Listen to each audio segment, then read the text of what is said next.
Jagannath fitness journey day 69। তো fresh হয়ে গ্রাউন্ডে গেলাম। গ্রাউন্ডে গিয়ে হাঁটা স্টার্ট করলাম। এক রাউন্ড হেঁটে রানিং স্টার্ট করলাম।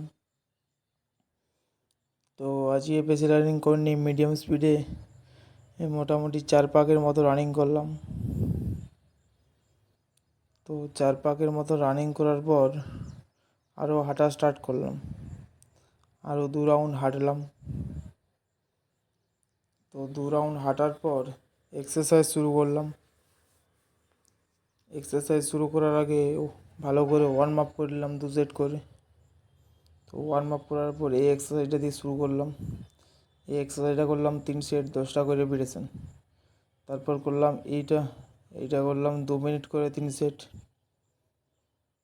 তারপর করলাম নর্মাল পুশ আপ 50টা। তারপর করলাম ডায়মন্ড পুশ আপ 3 সেট দিয়ে আজকের এক্সারসাইজটা এখানেই শেষ করলাম। দেখা হবে নেক্সট ভিডিও।